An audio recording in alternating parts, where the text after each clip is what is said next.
Boa noite.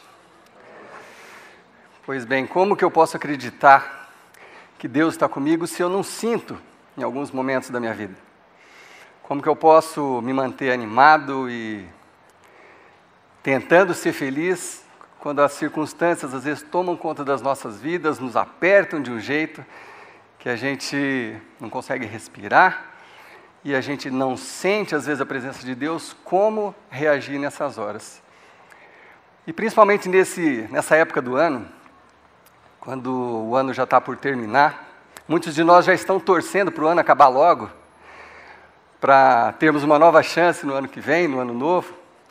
Os que fizeram as promessas lá em janeiro, de perder peso, de ler mais a Bíblia, de ser dizimista e de cuidar mais dos filhos melhor, nessa altura do campeonato já estão quase que...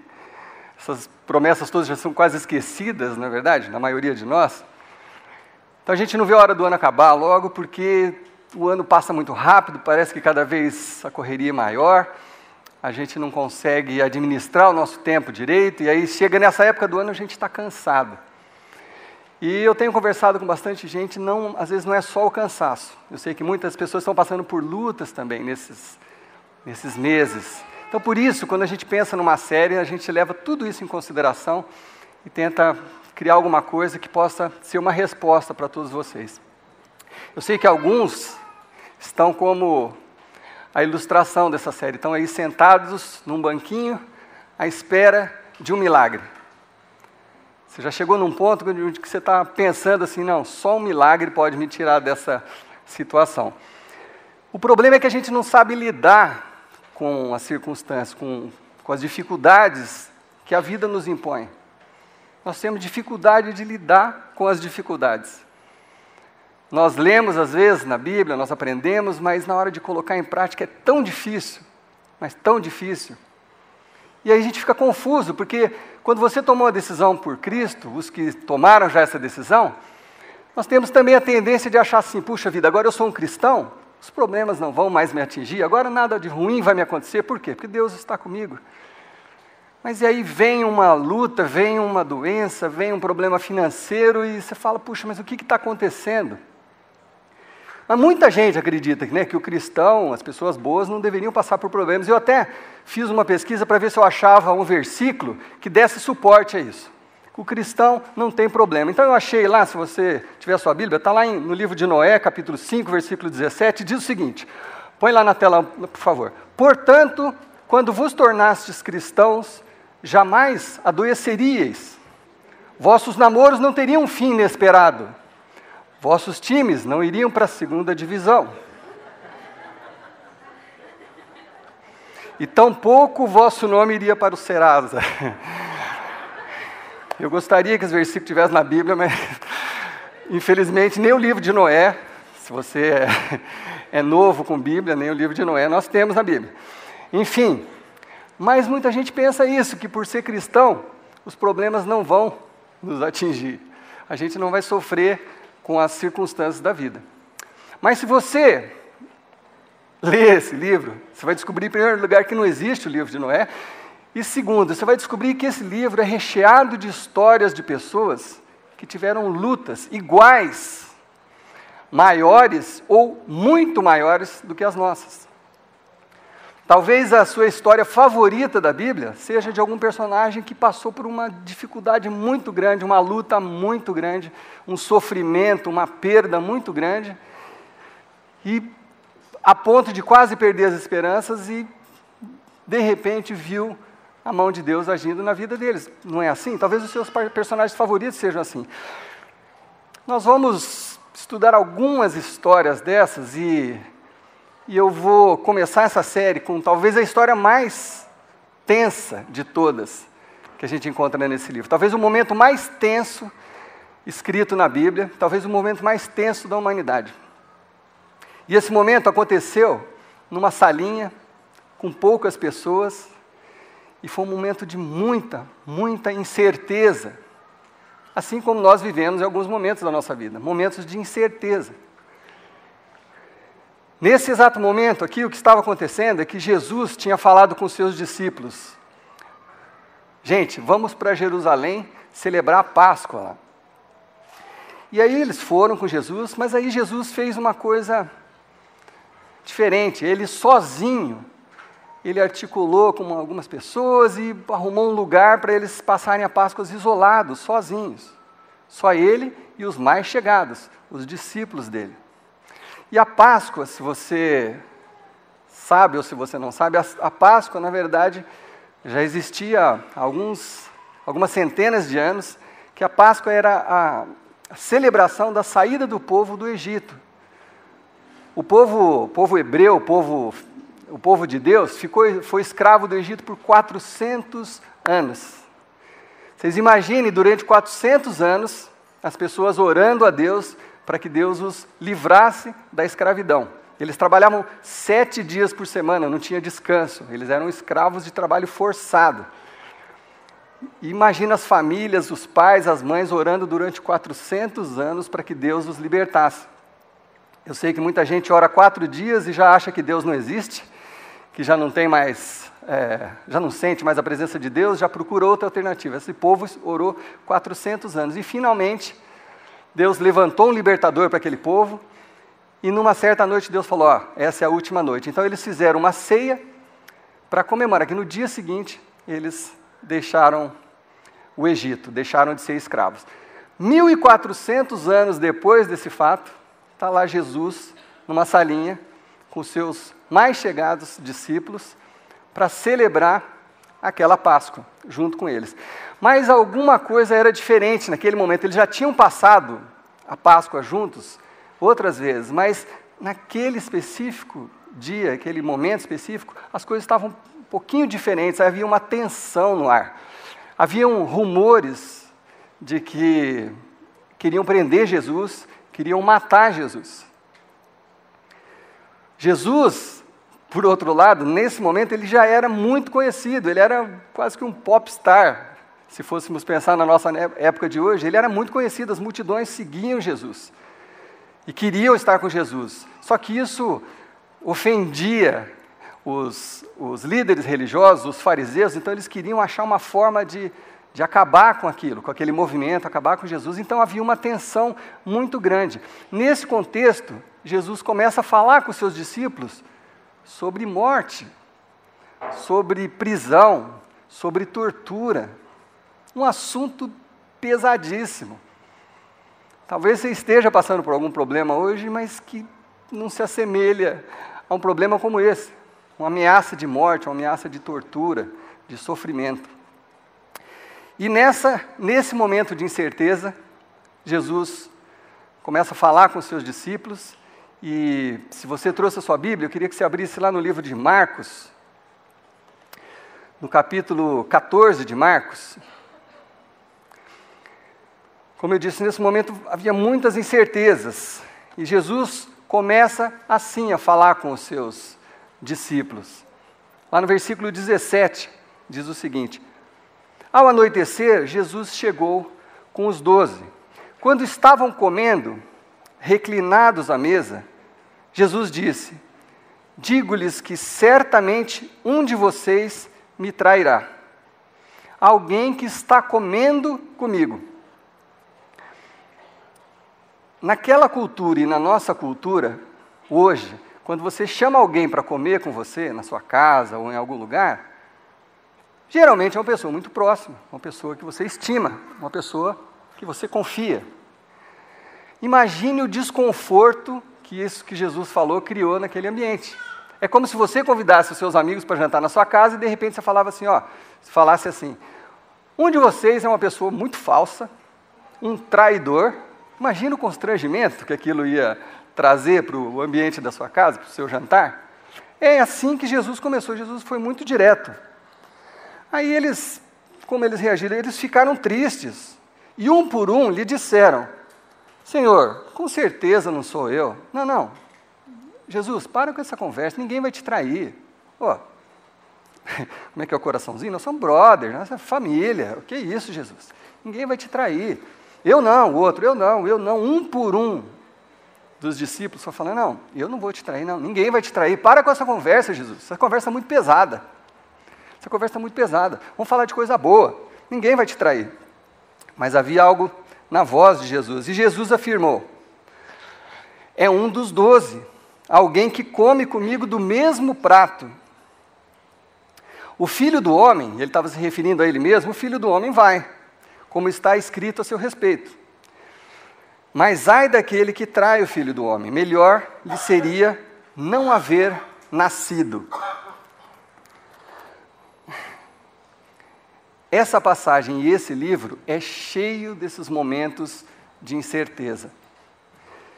Claro que nesse caso nós sabemos o final da história, mas imagine naquele presente momento, sem saber exatamente o que ia acontecer, o grau de tensão que aqueles discípulos estavam. Puxa vida, o líder deles, a pessoa que eles estavam seguindo há 3 anos, de repente ia ser preso, torturado, morto, provavelmente ia sobrar para eles iam morrer também. Vocês conseguem imaginar? Às vezes a gente, já sabendo o final da história, você não se concentra ali na tensão daquele momento, mas era um momento muito tenso. Momentos que a gente às vezes enfrenta. Você não sabe o que vai acontecer com a sua vida, você não sabe o que vai resultar do que você está passando. Por isso, a gente fica tenso. E aí havia essa tensão grande. Se você soubesse qual que seria o resultado do seu problema que você está enfrentando, ou que você já enfrentou, ou as coisas que ainda vão vir sobre você ou sobre nós.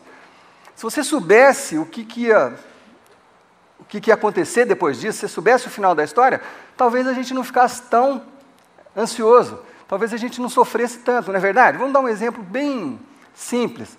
Vamos supor que você marca uma viagem para São Paulo, que você precisa pegar o ônibus à noite para ir para São Paulo.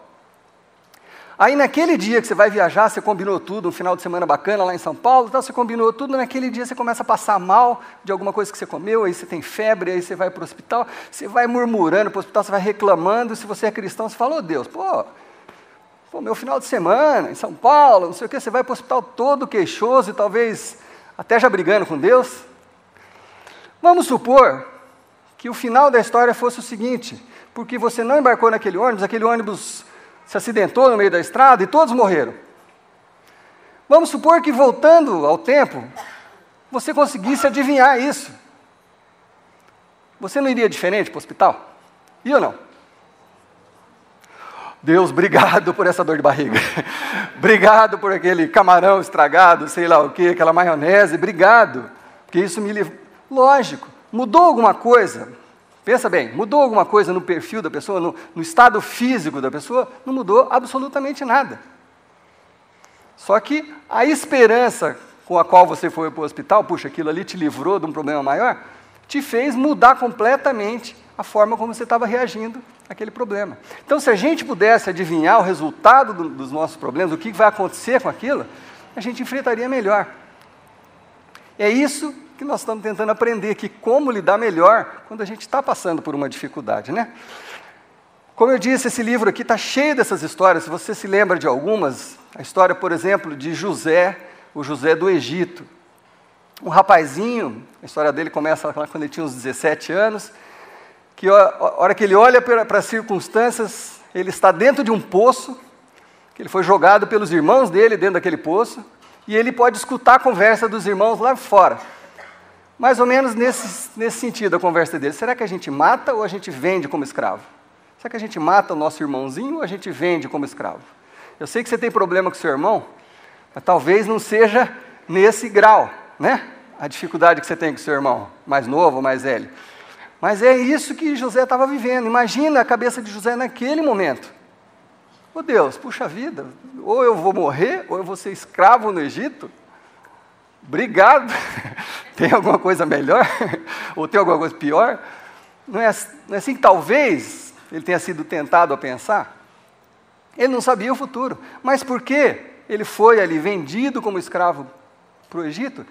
Ele acabou se tornando o segundo homem mais importante do Egito, governou o Egito numa época específica, e Deus honrou todos aqueles sofrimentos de José que não acabaram aí, tiveram outros momentos difíceis na vida dele. Ele foi preso lá no Egito, acusado de adultério com a esposa do patrão dele, e era mentira.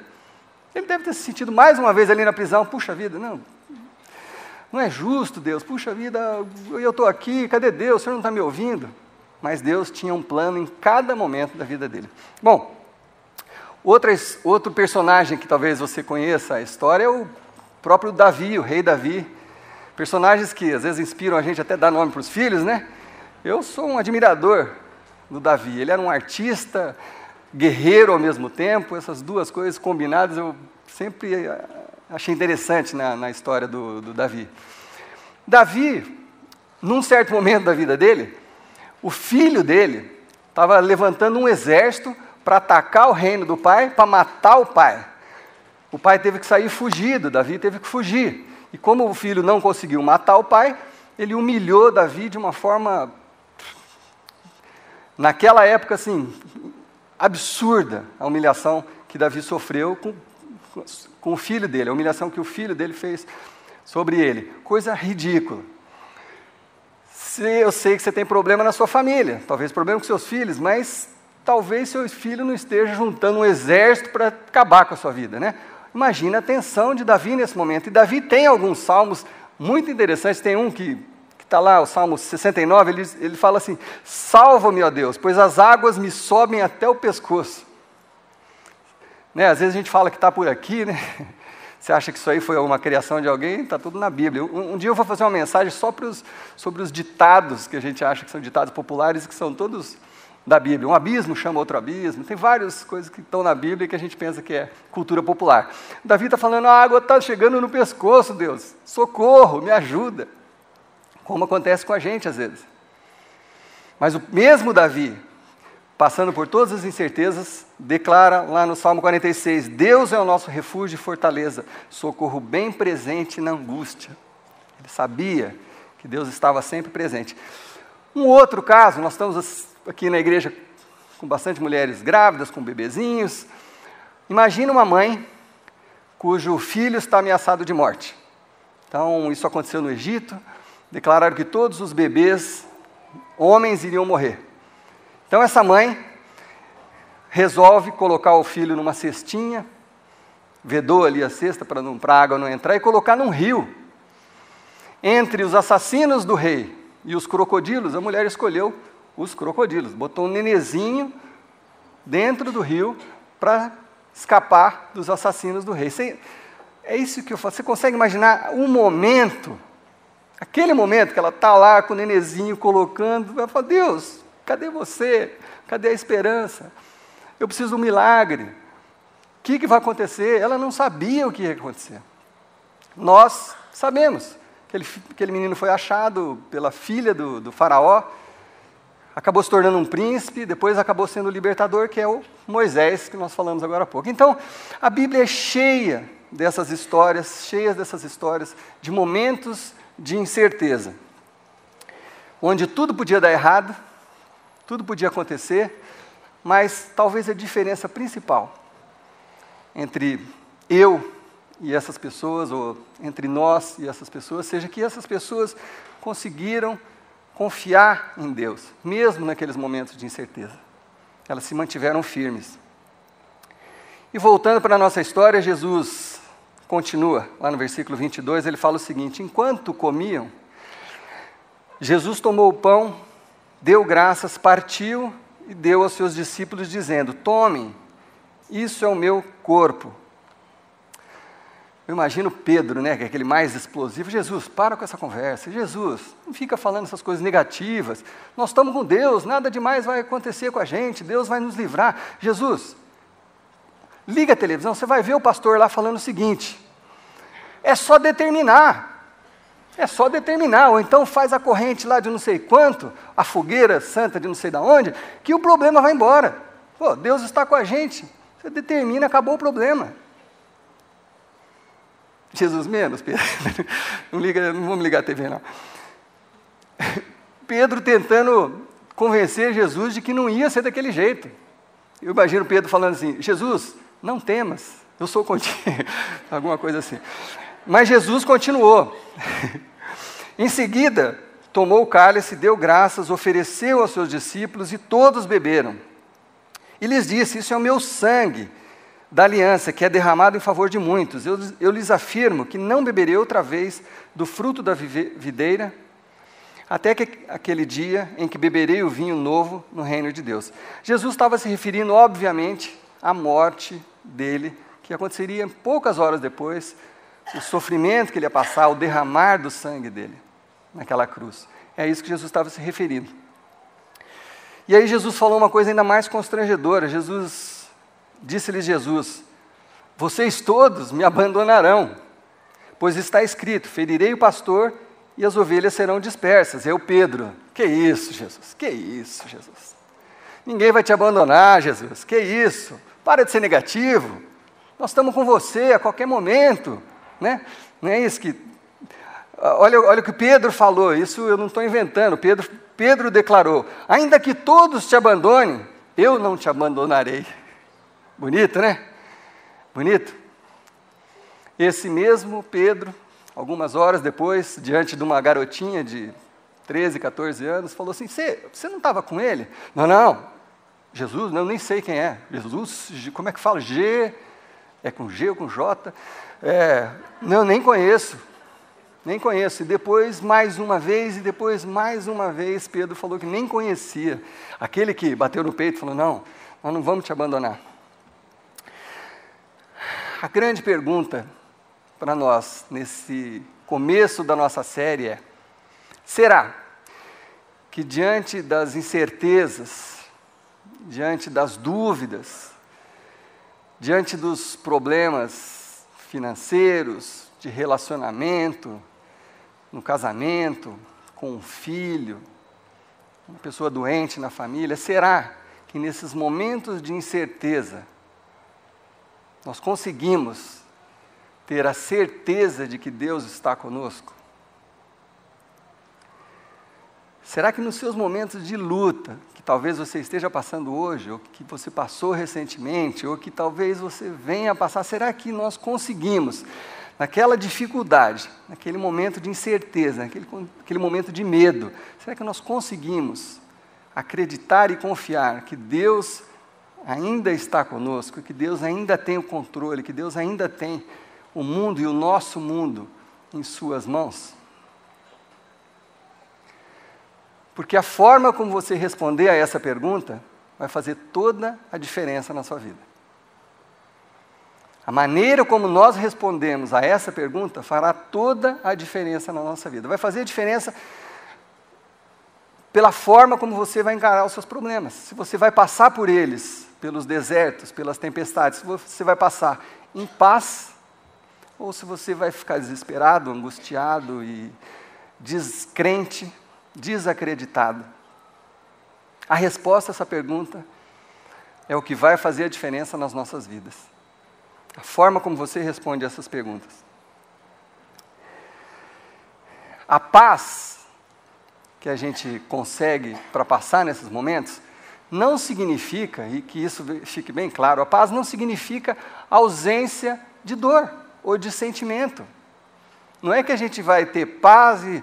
agora eu estou tranquilo, não estou sentindo nada, minha esposa me deixou, meu marido me deixou, fulano está doente, mas eu estou bem. Não é isso que nós estamos falando, óbvio, eu estou falando para adultos, pessoas inteligentes. É a paz, é a esperança com que você passa por um problema, é que faz a diferença na minha e na sua vida. É a forma como você olha para isso. É isso que nós vamos descobrir nesses 3 capítulos dessa série.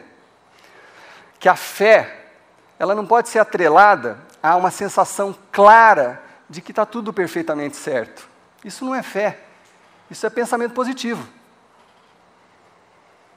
Se você tiver a sensação clara de que você está indo para o hospital, mas vai acontecer um acidente e aquilo ali vai ser melhor para você, você não precisa de fé, se você souber isso. Não é verdade? Eu já sei o que vai acontecer, então, puxa, obrigado, Senhor, porque eu estou indo para o hospital. Fé é falar obrigado, Senhor, porque eu estou indo para o hospital, sem saber o que vai acontecer. E isso que é confiança, isso que é fé. Por mais que seja difícil, né, eu estou falando, por mais que isso envolva, sim, sentimento, por mais que isso envolva dor. Mas é isso que é fé. É acreditar em Deus pelo histórico de Deus, pelas coisas que você já viu Deus fazer, pelas coisas que estão escritas nesse livro, pelas coisas que você já viu com seus amigos, pelas coisas que você já viu na sua própria vida. Isso é que é fé. Isso é que é confiar. É isso que nós precisamos. Eu preciso. Eu não sou melhor do que vocês, eu também sou tentado a igualzinho cada um de vocês, talvez até pior, sou tentado também numa dificuldade a, puxa vida, parece que eu não estou sentindo nada, Deus, eu acho que o Senhor foi embora, eu tenho essa tentação também, mas eu preciso me lembrar de que Deus é fiel, eu preciso me lembrar de que todas as histórias aqui, Deus mostrou a fidelidade dele, e eu vejo testemunhos, todo domingo aqui, de pessoas, e da minha própria vida, eu posso dar testemunhos de que, sim, Deus estava comigo. Eu já contei algumas vezes aqui meu testemunho, ainda vou contar algumas outras, não vou contar hoje, mas no pior momento da minha vida, há 17 anos atrás, no pior momento da minha vida, Deus estava ali comigo. Eu tenho certeza absoluta disso hoje, porque já passou. Mas naquele momento estava difícil de ver. Estava difícil, eu estava sofrendo muito, uma depressão profunda, etc. Eu não conseguia ver. Mas Deus estava ali comigo, porque Ele trouxe uma transformação enorme na minha vida. Ele usou aquele problema para me moldar. Para moldar o meu caráter, para moldar a minha vida, mudar completamente a minha vida. Então, às vezes, você pode estar passando por um problema, por uma dificuldade, por uma doença, um sofrimento, e Deus está perfeitamente ali do seu lado, cuidando de tudo, mesmo que você não está enxergando. Mas Deus está ali, do seu lado, te segurando nos braços, falando, filho, calma, está doendo? Eu sei que está doendo. Meu filho, Jesus, passou por todas as dores, eu sei o que é dor. Não pensa que eu não sei, eu sei. Mas fica calmo, está tudo sob controle. Lá na frente você vai entender. Muitos dos problemas que vêm sobre a nossa vida são para moldar o nosso caráter, para melhorar-nos como pessoas. Se qualquer problema que viesse, a gente orasse e todos os problemas fossem resolvidos com um milagre, talvez a gente não mudasse. É difícil admitir isso, né? Mas é verdade. Você entra num problema, aí você fala, Senhor, me livra, daqui a pouco você está no mesmo problema, você está em outro problema pior, você está se complicando ainda mais. Então, Deus conhece cada um de nós. Ele me conhece, Ele conhece cada um de vocês. Ele sabe como lidar com cada um de nós. Então, às vezes, você está passando por um problema, porque Deus está te moldando, Ele está construindo a maior obra da sua vida. E eu tenho certeza absoluta, isso é uma hipótese, mas bastante consciente. Eu tenho uma certeza absoluta que se eu tivesse o poder de reunir aqueles discípulos que passaram por esse momento que nós narramos aqui, se eu pudesse chamar todos os 11 aqui, vamos excluir Judas que já tinha saído da salinha, se eu pudesse chamar os 11 aqui e perguntar para eles assim, discípulos, Pedro, João, Tiago, André, Bartolomeu, Tadeu, me responda uma coisa, qual foi o pior momento da vida de vocês do lado de Jesus? Qual foi o pior? Pior de todos, aquele que você não gostaria de ter passado, que gerou maior sofrimento, qual foi? Eu não tenho dúvida que eles falariam, foi aquela noite onde a gente estava celebrando a ceia, onde estava aquela tensão absurda, onde o que estava por vir era sofrimento, era tortura, era morte, era perigo de ser preso, de ser morto junto com Jesus. Tenho certeza absoluta que eles iam dizer, esse foi o pior momento das nossas vidas, não só da nossa vida com Jesus, foi o pior momento das nossas vidas. E se eu fizesse uma segunda pergunta, eu também aposto que eles iam responder o seguinte, se eu fizesse assim, mas vem cá, então tá bom. Obrigado pela resposta. Agora, qual foi o momento da vida de vocês em que vocês sentiram que Deus estava fazendo a maior de todas as obras na vida de vocês? Será que foi quando Jesus ressuscitou Lázaro, ou curou um cego, ou transformou água em vinho? Qual foi o momento mais glorioso que vocês mais sentiram que Deus estava agindo na vida de vocês? O que vocês acham que ele ia responder? Eles iam responder aquele mesmo momento. Vocês concordam? Aquele mesmo, exato momento de maior sofrimento, foi o exato momento em que Deus estava fazendo a maior obra, não só na vida deles, mas na humanidade. Jesus estava por morrer pelos nossos pecados para salvar todos nós. E em seguida, Ele ressuscitou. A maior obra de Deus estava sendo feita naquele momento de maior incerteza, naquele momento de maior tensão. Isso nos traz uma esperança de que, às vezes, durante os nossos desertos, durante as nossas tempestades, Deus está fazendo a sua maior obra nas nossas vidas, trazendo transformação de caráter, trazendo transformação de hábitos. Hábitos. Quantos estão presos a hábitos não saudáveis de todas as espécies?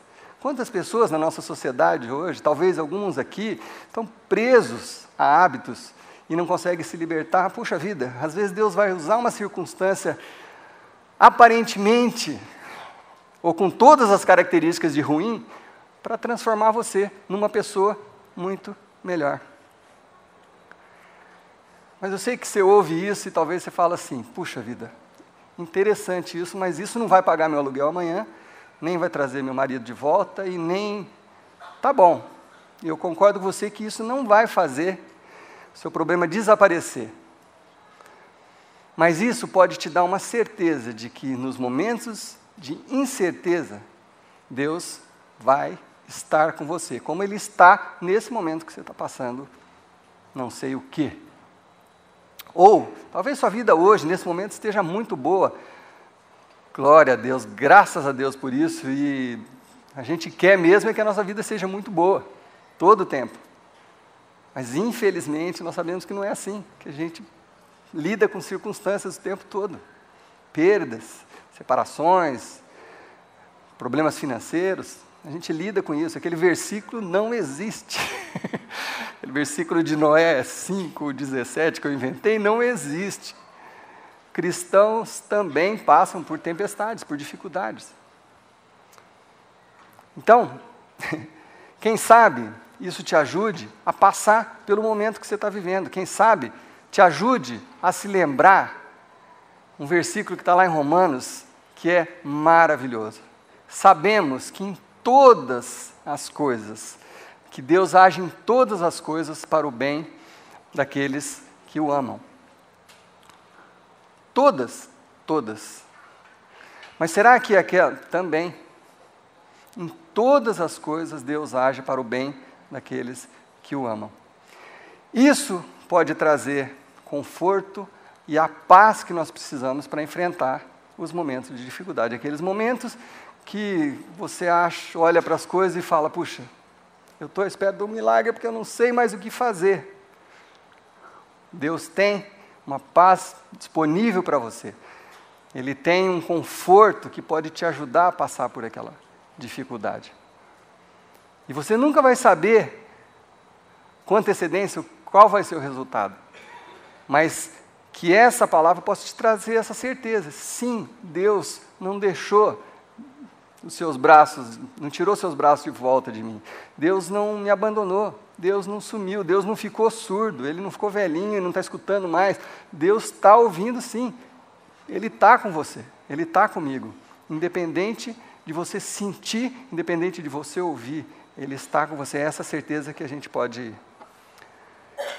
abraçar, confiando no que Ele diz na sua palavra.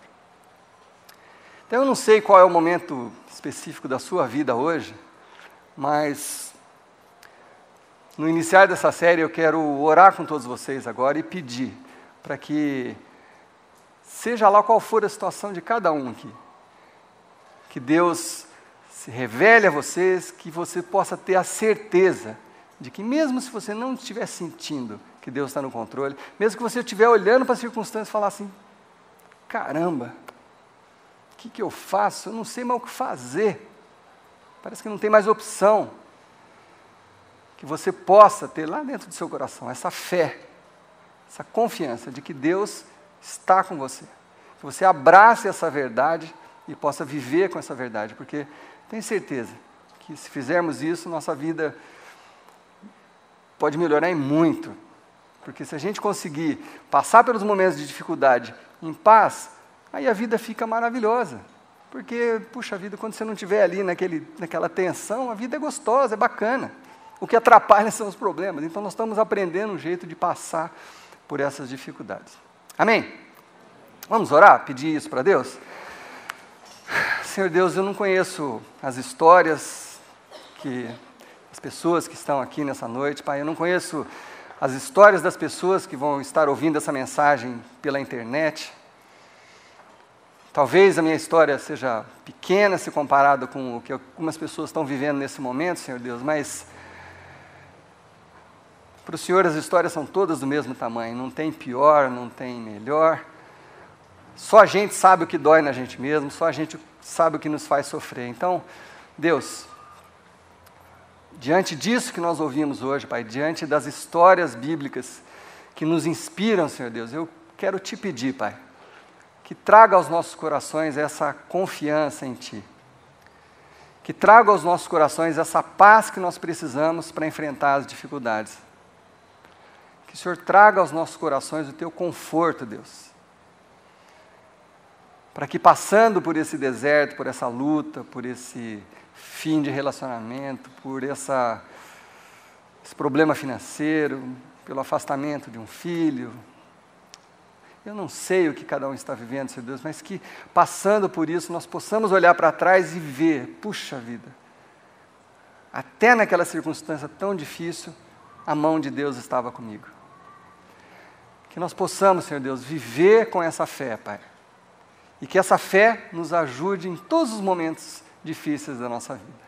E que o Senhor possa abençoar todos os momentos, os demais momentos da nossa vida, Senhor Deus, onde não estivermos nesses momentos de luta, estivermos longe das tempestades, que nossos dias sejam muito felizes, Pai. Que nossas famílias sejam felizes e saudáveis, e que nós possamos ver, Senhor Deus, a Tua bênção todos os dias nas nossas vidas, Pai.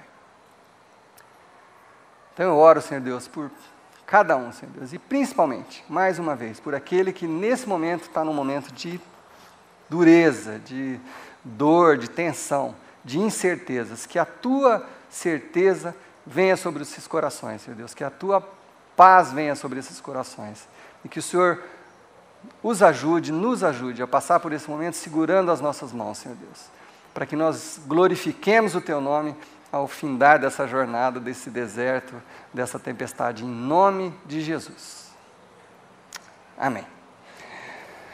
Muito obrigado. Semana que vem, segundo capítulo, venha, traga um amigo seu, se você achou o tema interessante, e nós faremos o possível para que isso seja útil na vida de vocês.